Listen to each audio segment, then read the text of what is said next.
Good evening, folks. This is Deb Delapiana, and this is your Shut the Fuck Up. You know, the Republican Party is the gift that keeps on giving. So you're probably going to see quite a few of these Shut the Fuck Ups between now and 2024. That's all I can tell you. We're going to start tonight with Andy Biggs, Representative Andy Biggs. I got my notes here. Let's get ready. This is a tweet from Andy Biggs, and as you know, Secretary Mayorkas is in the crosshairs of the GOP for his border management of the border, and they want him to be impeached. So this was Andy Biggs talking. Quote, tweeting, because that's really all the GOP does is tweet and talk. They do very little governing. Every day Secretary Mayorkas remains in office, America becomes less safe, end quote.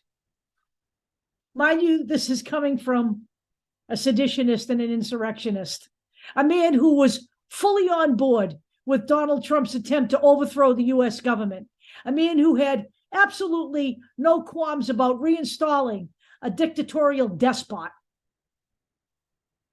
Okay? A man who was willing to basically throw out the Constitution to pay his dues to the Orange Jackaloon. I think it would be a good time for Andy Biggs to shut the fuck up. That's number one for this evening. And you knew we wouldn't be able to get through this evening or a shut the fuck up without weighing in some commentary from either Marjorie Taylor Greene or Lauren Boebert. They're kind of interchangeable hillbillies. But tonight it is Marjorie Taylor Greene. So she was apparently addressing the Kootenai County Republican Central Committee in Coeur d'Alene, Idaho. Now, I thought she represented Georgia. What? They didn't have their own representative to speak to them? They had to import one from the great state of Georgia in the Babel Belt? So this was Marjorie talking about of course, the downing of the Chinese balloon, which really isn't a balloon, it's a satellite. This is Marjorie's quote. They said it's 3 school buses wide. Okay, well, do you guys remember 9/11 when an airplane crashed in Pennsylvania? A jetliner, remember that? It didn't kill anybody on the ground. It killed everybody on board, but didn't kill anybody on the ground. So they want to tell all of us that it was too risky to take down that Chinese spy balloon over rural Idaho or Montana or any of those other states or Alaska, end quote.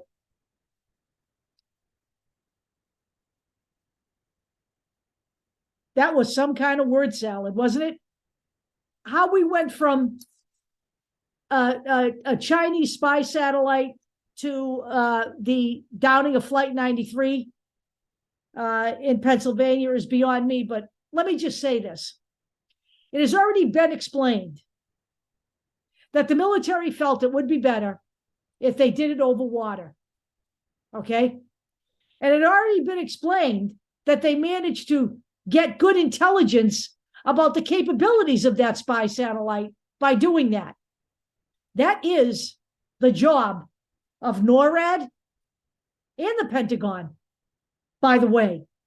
So I'm going to take them at their word. But let me just say this. The people who caused the crash of Flight 93, the hijackers, they didn't give a fuck if they killed people on the ground. They would not have cared. They had no qualms about killing themselves. But some people do worry about harming the citizens. That's their job also. Just kind of like public health, you know? The reason you get vaccines in the middle of a killer pandemic is so that not too many people die. But we're going to discuss that too in another video, but not tonight. So I'd like to explain to Marjorie that actually that plane did a lot of damage to a cabin and a garage owned by a gentleman named Barry Hoover, who luckily wasn't in that cabin that day because he was at work at a, I believe it was a logging company. That's where he worked, right near where he lived. But yes, my friends, it is true. That plane didn't kill anybody on the ground. It only killed 93, I forget how many passengers were on board. It wasn't a lot. It was Flight 93. It killed those people. And again, let me say this. Had it been forced down in the middle of fucking New York City,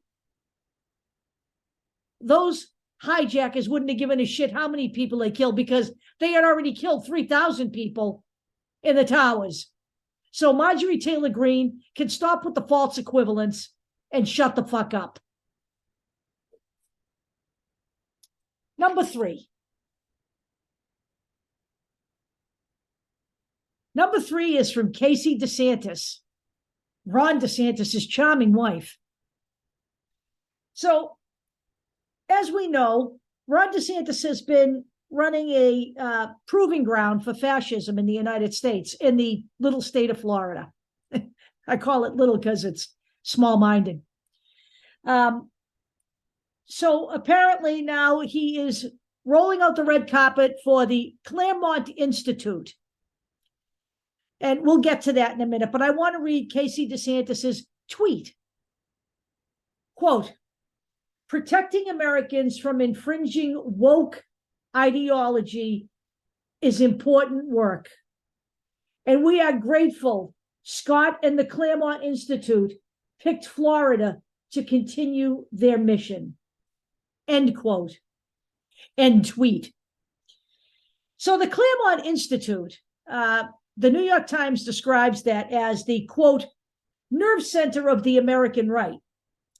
It is, on its website, it is dedicated to restoring, quote, the principles of the American founding to their rightful, preeminent authority in our national life. Now, that's code word for white supremacy, anti-LGBTQ, anti-trans, anti-actually anybody who isn't white and heterosexual. And the Scott that she's referring to in this tweet is Scott Yenor, who works for the Claremont Institute. And Scott has said that working women are, quote, medicated, meddlesome, and quarrelsome. So women are also a problem for the Claremont Institute. What they're trying to do, my friends, is bring back 1776 and make sure that only white people and straight white people and predominantly men make the decisions and run the show. And the women are second-class citizens who, you know, must bow down to their male counterparts. Women, of course, as Lauren Boebert has also said, are the lesser vessel. These are her words, and they need men to make them strong. This is where we're going here in this country. I'm going to suggest to you that anybody considering even vacationing in Florida might want to consider not doing that, not giving that state one fucking penny.